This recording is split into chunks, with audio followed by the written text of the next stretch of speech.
ସମସ୍ତଙ୍କୁ ଉତ୍କର୍ଷ ଓଡ଼ିଆ କାର୍ଯ୍ୟକ୍ରମର ଏଇ ଆମର ଶେଷ ଆକଳନ ସହଯୋଗାତ୍ମକ ଶିକ୍ଷଣ ସୋପାନର ଶେଷ ଆକଳନକୁ ସ୍ୱାଗତମ୍। ଆଜି ଆମେ ଆମର ଉତ୍କର୍ଷ ଓଡ଼ିଆ କାର୍ଯ୍ୟକ୍ରମର ଏଇ ଶେଷ ଆକଳନକୁ ପୁଙ୍ଖାନୁପୁଙ୍ଖ ଭାବେ ଆଲୋଚନା କରିବା। ପ୍ରଶ୍ନ ନମ୍ବର 1ରେ ଦେଇଛି ନିମ୍ନ ଶବ୍ଦଗୁଡ଼ିକ କିପରି ଗଠିତ ହୋଇଛି ଲେଖ। ପ୍ରଥମ ଶବ୍ଦ ଦେଇଛି ବ୍ୟାବହାରିକ, ବ୍ୟବହାର ଯୁକ୍ତ ଇକ। ସେଇଭଳିଆ ସାମୟିକ, ସମୟ ଯୁକ୍ତ ଇକ। ମାନସିକ, ମନସ ଯୁକ୍ତ ଇକ। ପ୍ରାଦେଶିକ, ପ୍ରଦେଶ ଯୁକ୍ତ ଇକ। ତାପରେ ଯିବା ଆମେ ପରବର୍ତ୍ତୀ ପ୍ରଶ୍ନ ନମ୍ବର 2। ପ୍ରଶ୍ନ ନମ୍ବର 2 କହୁଛି ନିମ୍ନ ଶବ୍ଦ ଗୁଡ଼ିକର ଗଦ୍ୟ ରୂପ ଲେଖ। ଗଦ୍ୟ ରୂପ ଆମେ ଲେଖିବା ନରକ, ନର୍କ, ସରଗ, ସ୍ୱର୍ଗ, ମୁକତି, ମୁକ୍ତି, ଦରବ, ଦ୍ରବ୍ୟ, ଗରବ, ଗର୍ବ। ପରବର୍ତ୍ତୀ ପ୍ରଶ୍ନ ନମ୍ବର 3।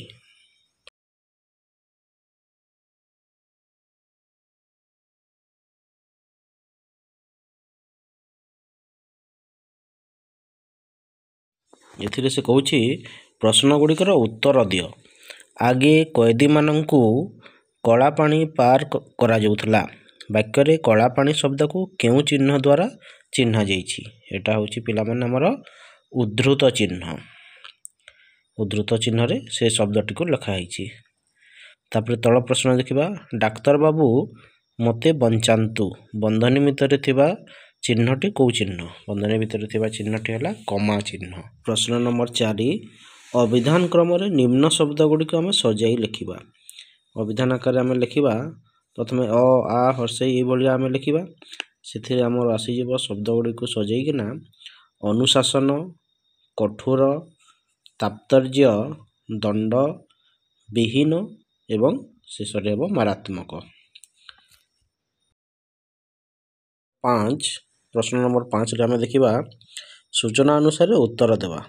କ ନମ୍ବର କହୁଛି ଜୋର ଜାର ମୂଲକ ତାର। ଏଠାରେ ସର୍ବନାମ ପଦ ତଳେ ଗାର ଦିଅ। ସର୍ବନାମ ପଦ ହେଲା ଯାର, ତାର। ଭୁବନେଶ୍ୱର ଆମ ରାଜ୍ୟର ରାଜଧାନୀ। ଏଠାରେ ବିଶେଷ୍ୟ ପଦଟିକୁ ଚିହ୍ନାଅ। ବିଶେଷ୍ୟ ପଦ ହେଲା ଆମର ଭୁବନେଶ୍ୱର। ଗ ଶିକ୍ଷକ ଛାତ୍ର ଦ୍ୱାରା ବହି ଅଣାଇଲେ। ଏଠାରେ କର୍ତ୍ତା ପଦ ଚିହ୍ନାଅ।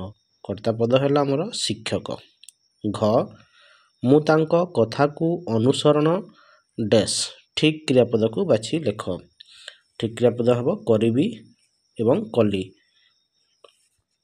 ପ୍ରଶ୍ନ ନମ୍ବର 1 ପ୍ରଧାନ ବାବୁଙ୍କର ସେ ଭାରି ଡ୍ୟାସ୍। ପ୍ରଧାନ ବାବୁଙ୍କର ସେ ଭାରି ବିଶ୍ୱସ୍ତ। ସତ ସ୍ତ ହେବ। ପୁଣି ଆସିଯିବା ପ୍ରଶ୍ନ ନମ୍ବର 6ରେ କହୁଛି ନିମ୍ନ ଶବ୍ଦକୁ ଲଗାଇ 4ଟି ବାକ୍ୟ ଗଠନ କର। ଧନୁ, ଧନୁରେ ହେବ ଶିକାରୀଟି ଧନୁ ତୀର ଧରି ଜଙ୍ଗଲକୁ ଗଲା। ପରବର୍ତ୍ତୀ ଶବ୍ଦ ହେଲା ବଣ। ବଣକୁ ଲଗେଇକିନା ଆମେ ଲେଖିବା ସିଂହ ବଣର ରାଜା ଅଟେ। ତାପରେ ଆସିଲା ଖାଦ୍ୟ। ସମସ୍ତେ ନିଜର ଖାଦ୍ୟପେୟ ପ୍ରତି ସଚେତନ ହେବା ଆବଶ୍ୟକ। ଶେଷ ଶବ୍ଦ ହେଲା ଗଛ। ଆମେ ସମସ୍ତେ ନିଜ ଜନ୍ମଦିନରେ ଗଛ ଲଗାଇବା ଉଚିତ। ପରବର୍ତ୍ତୀ ପ୍ରଶ୍ନ ନମ୍ବର 7 ସୂଚନା ଅନୁସାରେ ଉତ୍ତର ଲେଖ। ଖାତିରି ଏହାର ବିପରୀତ ଅର୍ଥସୂଚକ ଶବ୍ଦ ଡ୍ୟାସ୍। ବିପରୀତ ଅର୍ଥବୋଧକ ଶବ୍ଦ ହେବା ବେଖାତିରି। ଖ ତୁମେ ଆସିବ ଡ୍ୟାସ୍ ତୁମ ଭାଇକୁ ପଠାଇବ। ଠିକ୍ ଶବ୍ଦ ବାଛି ଲେଖ। ଠିକ୍ ଶବ୍ଦଟି ହେବ କିମ୍ବା। ତୁମେ ଆସିବ କିମ୍ବା ତୁମ ଭାଇକୁ ପଠାଇବ। ଗ ଯିଏ ଶଙ୍ଖା ବିକେ ସେ ଡ୍ୟାସ୍। ସେ ଶଙ୍ଖାରୀ। ଘ ରୀତା ତା ଡ୍ୟାସ୍ ଗେହ୍ଲା ଝିଅ। ଠିକ୍ ଶବ୍ଦ ଲେଖ। ରୀତା ତା ବାପାଙ୍କର ଗେହ୍ଲା ଝିଅ। ପରବର୍ତ୍ତୀ ପ୍ରଶ୍ନ ଯିବା ପ୍ରଶ୍ନ ନମ୍ବର 8। ପ୍ରଶ୍ନ ନମ୍ବର 8ରେ ମଧ୍ୟ ସୂଚନା ଆଧାରରେ ଆମେ ଉତ୍ତର ଲେଖିବା। ସେ କହିଛି ମୁହିଁ ଲଭିବି ଜନମ ସଦା ପାଇଁ ତା। ଏହି ଶବ୍ଦକୁ ସଜାଇ ବାକ୍ୟ ଲେଖ। ବାକ୍ୟଟି ହେଇପାରିବ ତା ପାଇଁ ସଦା ଜନମ ଲଭିବି ମୁହିଁ। ଖ ନିମ୍ନ ଶବ୍ଦର ପ୍ରେରଣାର୍ଥକ କ୍ରିୟା ରୂପଟିକୁ ଲେଖ। ଶୁଣିବାର, ଶୁଣାଇବା। ଗ ସିରି ସିରି ପରି ଆଉ ଗୋଟିଏ ଶବ୍ଦ ଲେଖ। ଆଉ ଗୋଟିଏ ଶବ୍ଦ ଆମେ ଲେଖିପାରିବା ଖିଲି ଖିଲି। ପ୍ରଶ୍ନ ନମ୍ବର ଘ ନଈର କୂଳେ ଗଛଟିଏ ଅଛି। କୂଳ ଶବ୍ଦଟିକୁ ଉଠାଇ ସମ ଅର୍ଥର ଆଉ ଗୋଟିଏ ଶବ୍ଦ ଲେଖ। କୂଳ ଶବ୍ଦର ଅର୍ଥ ହେବ ତୀର ବା ତଟ। ପୁଣି ଆସିବା ପ୍ରଶ୍ନ ନମ୍ବର 9। ଏଥିରେ ମଧ୍ୟ ସୂଚନା ଆଧାରରେ ଉତ୍ତର ଲେଖିବା। ସେ କହିଛି କ ନମ୍ବରରେ 4ଟି ଅସମାପିକା କ୍ରିୟାର ଉଦାହରଣ ଦିଅ। ଉତ୍ତର ହେବ ପଢ଼ି, ଲେଖି, ଯାଇ, ଖେଳି। ପ୍ରଶ୍ନ ନମ୍ବର ଖ କଣ୍ଟା ବାଡ଼ରେ ଲୁଗା ପକାଇବା। ଏହି ଉକ୍ତିର ବିଶେଷ ଅର୍ଥ ଲେଖ। ବିଶେଷ ଅର୍ଥ ହେବ ଉପରେ ପଡ଼ି ଝଗଡ଼ା କରିବା। ନମ୍ବର ଗ ବିରାଡ଼ି ଡ୍ୟାସ୍ ଶିକା ଛିଡ଼ିଲା। ଠିକ୍ ଶବ୍ଦ ବାଛି ଲେଖ। ଠିକ୍ ଶବ୍ଦ ହେବ କପାଳକୁ। ବିରାଡ଼ି କପାଳକୁ ଶିକା ଛିଡ଼ିଲା। ପ୍ରଶ୍ନ ନମ୍ବର ଘ ମା ଶବ୍ଦ ବଦଳରେ କେଉଁ ଶବ୍ଦ ଲେଖିବା? ମା ଶବ୍ଦ ବଦଳରେ ଆମେ ଲେଖିପାରିବା ଜନନୀ। ଠିକ୍ ଅଛି। ପ୍ରଶ୍ନ ନମ୍ବର 10। ମହାନଦୀର ଉତ୍ତର ଦିଗରେ ଏକ ଘର ଅଛି। ସେଥିରେ ପକ୍ଷୀମାନେ ବସା କରି ରୁହନ୍ତି। ଏହି ଦୁଇଟି ବାକ୍ୟକୁ ନେଇ କିଏ, କେଉଁଠାରେ, କ'ଣ, କିପରି ଆଦି ଶବ୍ଦକୁ ଲଗାଇ ପ୍ରଶ୍ନ ତିଆରି କର। କିଏକୁ ଲଗାଇକି ଆମେ ପ୍ରଥମେ ପ୍ରଶ୍ନ ତିଆରି କରିବା। ସେହି ଘରରେ କିଏ ବସା କରି ରୁହନ୍ତି। ସେହିଭଳି କେଉଁଠାରେ, କେଉଁଠାରେ ହେବ ମହାନଦୀର କେଉଁଠାରେ ଏକ ଘର ଅଛି। ପୁଣି ଆମେ କ'ଣ, ମହାନଦୀର ଉତ୍ତର ଦିଗରେ କ'ଣ ଅଛି। ତାପରେ ଆସିବା ଆମେ କିପରି, ମହାନଦୀରେ ଥିବା ଘରରେ ପକ୍ଷୀମାନେ କିପରି ରୁହନ୍ତି। ପୁଣି ଯିବା ପରବର୍ତ୍ତୀ ପ୍ରଶ୍ନ, ପ୍ରଶ୍ନ ନମ୍ବର 11କୁ ଯିବା। ଏଥିରେ ସେ କହୁଛି ଦିଆଯାଇଥିବା ଶବ୍ଦଗୁଡ଼ିକ ସହ ଉପଯୁକ୍ତ ଶବ୍ଦକୁ ଲଗାଇ ଲେଖ। ଦେଇଛି ଭୁରୁ ଭୁରୁ। ଭୁରୁ ଭୁରୁର ହେବ ବାସ୍ନା। ସେଇଭଳିଆ ସିରି ସିରି। ସିରି ସିରିର କ'ଣ ହେବ କି ପିଲାମାନେ? ସିରି ସିରି ଶୀତ। ପୁଣି ଆସିଗଲା ଖିଲି ଖିଲି। ଖିଲି ଖିଲି ହସ। ତାପରେ ଶେଷ ଶବ୍ଦ ହେଲା ସାଇଁ ସାଇଁ। ସାଇଁ ସାଇଁ କ'ଣ ବହିଥାଏ? ପବନ। ସାଇଁ ସାଇଁ ପବନ। ପ୍ରଶ୍ନ ନମ୍ବର 12। ପାର୍ଥକ୍ୟ ଲେଖ।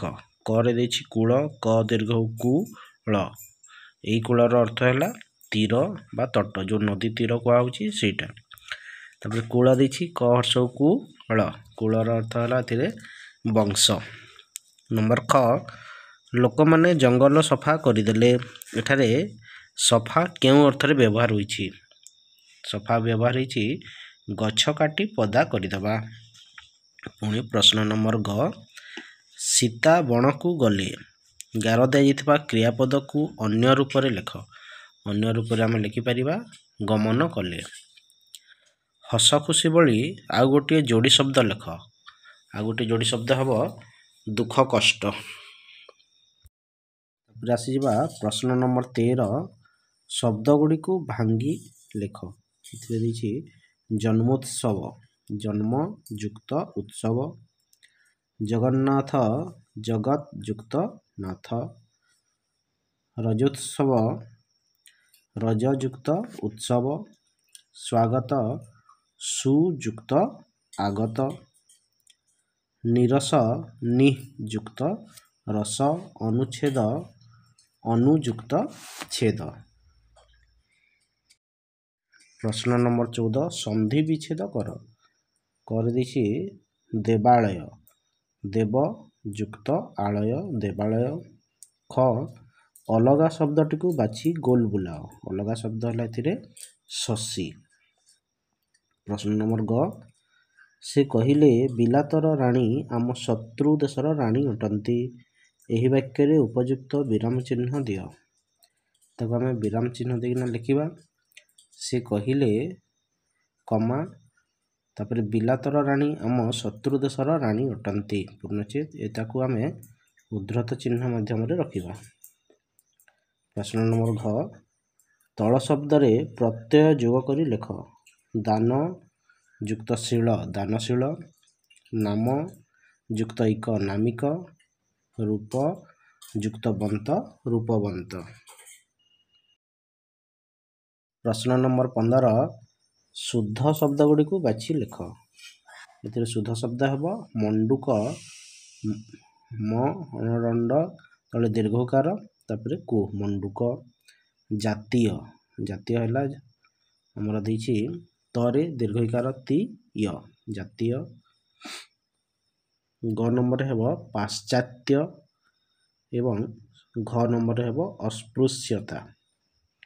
এই ଅସ୍ପୃଶ୍ୟତା ପ୍ରଥମ ସ ହେବ ଦନ୍ତ୍ୟ ସ ତାପରେ ହେବ ତାଳବ୍ୟ ସ, এইଭଳି ଅସ୍ପୃଶ୍ୟତା ହେବ।